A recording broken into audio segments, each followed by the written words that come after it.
어, 들어오고 계시죠? 반갑습니다.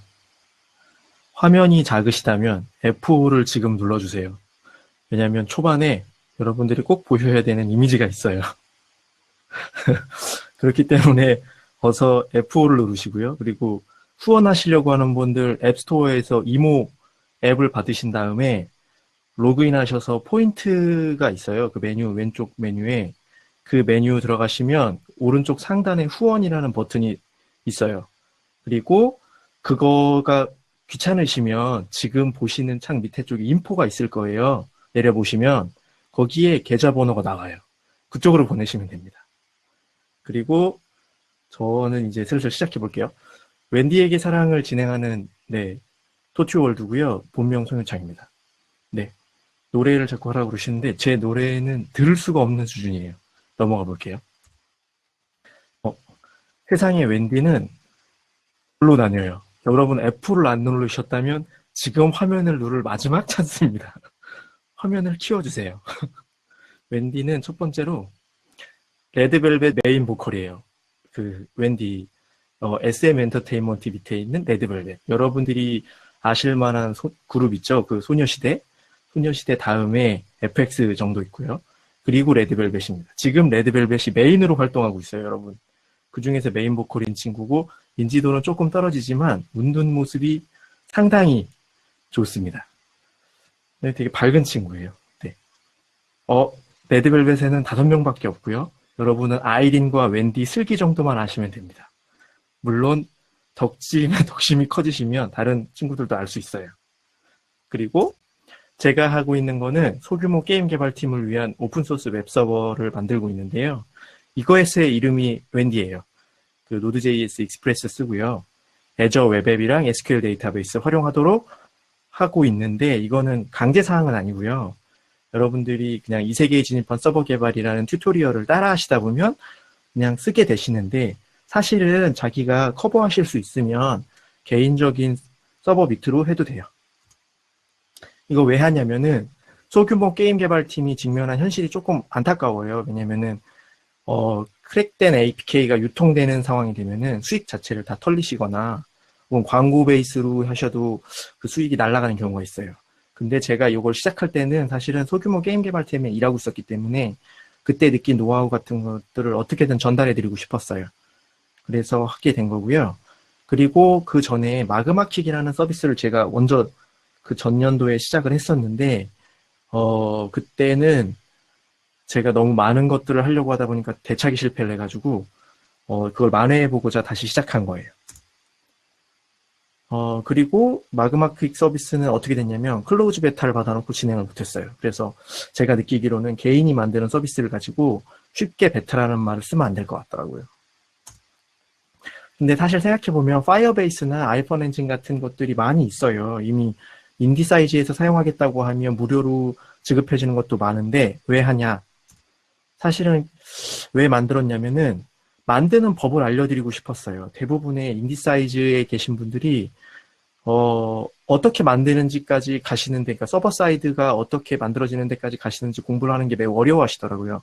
왜냐면은 기획이랑 디자인을 하다가 게임을 만들고 싶어서 프로그램을 막 배워서 유니티로 C# 정도 다루시는 상황이 더 많기 때문에 또 새로운 언어를 배우시는 게 좀 힘들고 그리고 C샵으로 웹을 하려고 하면은 요게 또 핫하지가 않아서 자료가 좀 옛날 게 좀 나와요. 그래서 거기에서 또 약간 이렇게 다운되시는 경우가 있어요. 그래서 제가 되도록이면 나름 핫한 걸로 어떻게든 끼워 팔고자 하고 있습니다.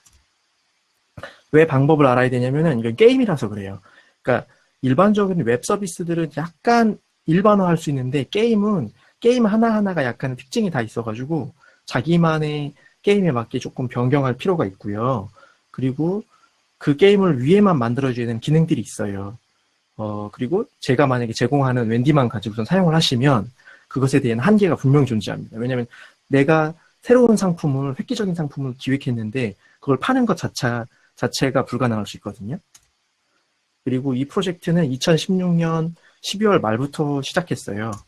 그래서 튜토리얼을 매번 제공하고 기능을 하나씩 만들고 있는데 뭐 간단해요. 소스 코드 만들고 글 쓰고 동영상 넣고 하고 멘트 더빙해서 편집해가지고 글에 붙여서 넣어요. 그리고 요거 한 사이클을 2주로 잡아서 진행을 하고 있습니다. 격주 목요일마다 튜토리얼을 발행했는데 7강까지 발행하고 지금은 지쳐가지고 약간 쉬고 있어요. 다음에 어떤 내용 할지 하고 있습니다. 네, 영상 편집까지 제가 해요. 네, 이거 2주를 어떻게 하고 있냐면 일단은 첫날 발행을 하잖아요. 그러면 그 다음부터 댓글을 구경하면서 저를 칭찬해주는 댓글에 막 취하고 있다가 주말에 놀고 그 다음에 소스 작성을 그 다음 주 시작하고 그 뭐 날들은 약간 좀 놀아요. 그러다가 이제 한 며칠 안 남게 되면 다음 주면 시작한다 라는 그 압박감에 시달리기 시작하면서 하지만 주말에는 놀고 그 다음 날은 불안해하면서 놀고 하다가 이제 방송을 하거나 혹은 편집으로 발행을 해야 되는 그 주가 되면 파워 작업을 시작합니다.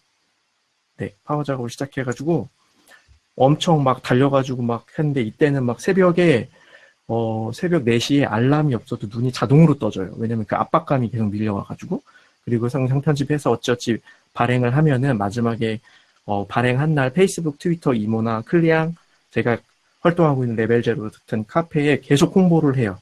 그리고 요게 이제 계속 반복됩니다.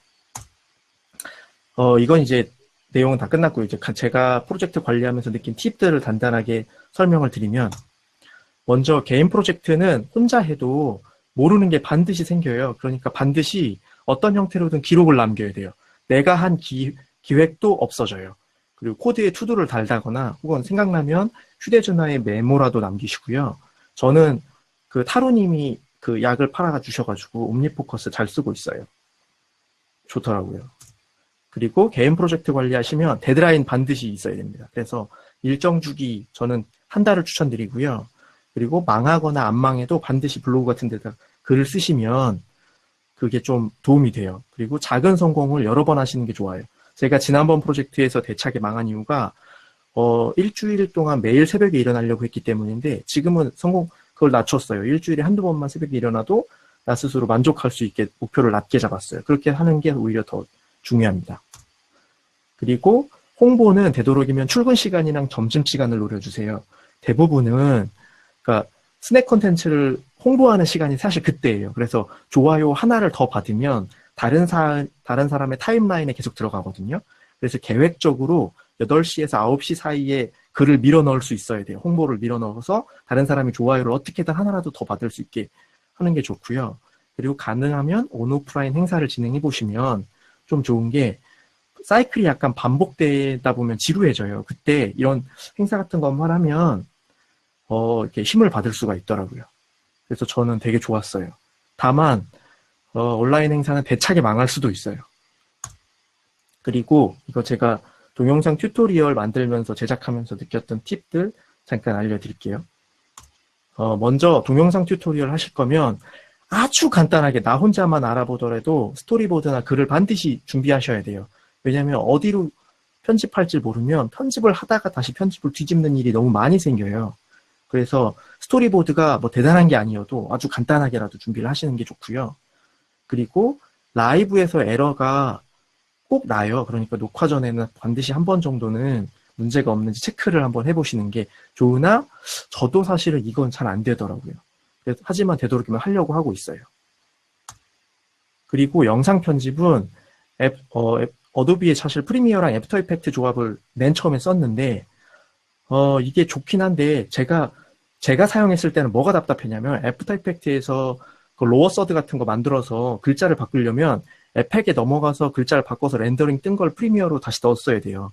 최근 버전 거 제가 글 보니까 애프터 이펙트에서 만든 프로젝트 자체를 그냥 프리미어에다 집어넣고 거기서 글자를 바꿀 수 있다고 하는데 저는 사실 파이널 컷 모션으로 쓰면서는 되게 편해요. 모션에서 만든 로어 서드나 혹은 중간에 그 글자 같은 것들 그런 거 다 만들어 놓으면 파이널 컷에서 그냥 제너레이트 하면 바로 꽂혀요. 다만 이렇게 해서 편집 시간이 애프터 이펙트 가지고 했을 때는 한 2시간 걸리던 거 파이널 컷으로는 1시간 정도로 떨어졌어요. 그리고 마이크 녹화하실 때 마이크는 스탠드로 거치하시는 걸 추천드려요. 왜냐면 제가 그 애플에 있는 그 이어폰 있죠. 이어폰 마이크로 했었는데 이게 움직이면 옷과 계속 마찰음이 생겨요. 근데 그게 영상으로 편집했을 때 되게 그 사람이 기분이 나빠요. 그 마찰음이 되게 날카로운 소리라서 별로 하나 좋아서 하나를 지르시면 되는데 되도록이면 USB 마이크를 사용하시면 바로 컴퓨터에 꽂아서 쓰실 수 있기 때문에 좋고요. 그 UFO 마이크라고 BJ들 쓰는 마이크 있어요. 그런 것들 쓰시면 앞에다가 그 스타킹 망 같은 거 있죠. 그거 파열음 방지시키는 거 같은 거 걸어서 하시면 음질이 확실히 깨끗하게 들리거든요. 그러면 그 영상으로 편집했을 때 퀄리티가 조금 더 있어 보이더라고요. 네, 스타킹으로 정말 컷하셔도 돼요. 근데 그게 오히려 설치하기가 조금 힘들 수 있기 때문에 얼마 안 해요. 그 파열음 방지하는 건. 그리고 라이브 방송으로 편집을 할 생각을 하지 말아야 돼요. 제가 편집을 편하게 하려고 라이브를 방송한 다음에 편집을 했었는데 이게 실제 방송 같은 경우에는 앞에서 작가가 편집점을 관리해줘요. PD나 잘못됐으면 잘못됐다고 해서 고기 부분 다시 하라고 해주는데 이건 저 혼자 하기 때문에 아무도 그걸 하지 않아요. 그래서 제 스스로 머릿속으로도 그걸 생각을 하고 있는데 그게 불가능한 경우가 많아요.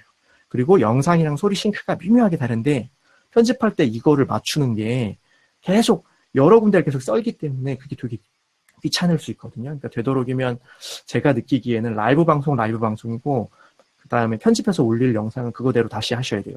아니면 되게 좀 좋은 컴퓨터를 사서 방송용이랑 방송을 내보내는 거랑 녹화용을 따로 두시는 것도 방법인데 혼자 집에서 이렇게 구성하는 거는 그냥 등짝 맞을 수 있어요. 조심하셔야 되고 그리고 유튜브로 광고를 하시면 광고를 반드시 다세요. 제가 그냥 뷰수가 고작 600밖에 안 되거든요. 그런데 그 광고로도 한 $2 정도는 모여요. 이게 꾸준히 방송을 하다 보면 $100 모인다라고 생각하시면 돈을 버실 수가 있습니다. 네. 제가 준비한 내용은 여기까지고요. 혹시 질문 있으시면 질문 받을게요. 제가 몇 분 안 남았죠, 지금?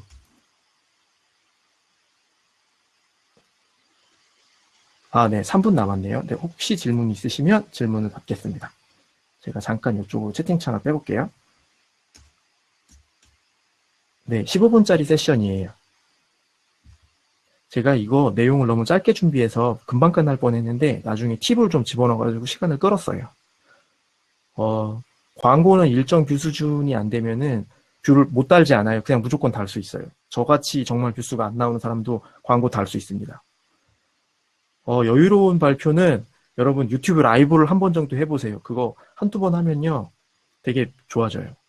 왜냐면은 누군가 바라보거든요. 영상 편집이 힘든 거는 준비가 부족할 때가 가장 힘들어요. 왜냐면은 그 아까쯤에 스토리보드나 혹은 스크립트가 있으면 그거대로만 따라가면 되기 때문에 매우 쉬운데 그런 걸 준비 안 하면 라이브로 그걸 다 해야 되기 때문에 매우 어려울 수 있어요. 그러니까 되도록이면 준비를 하시는 게 좋습니다.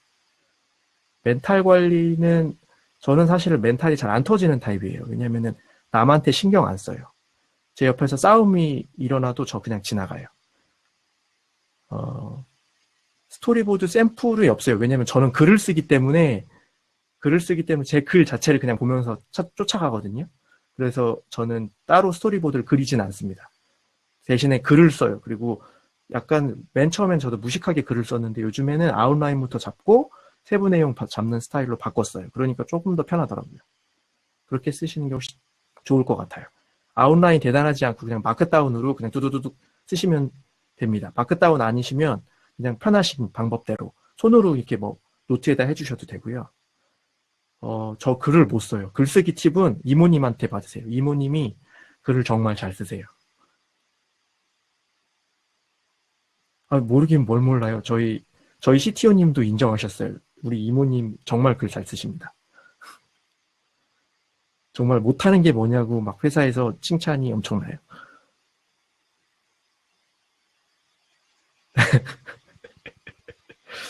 저 거의 다 끝나가지 않나요? 여러분 수고하셨습니다. 들어주셔서 감사해요. 30초나 남았네요. 제가 홍합 해봤는데 저 홍합 되게 못하더라고요. 저 발음이 되게 이상해요. 되게 구린 사람인가 봐요. 되게 못해요. 네네. 감사합니다.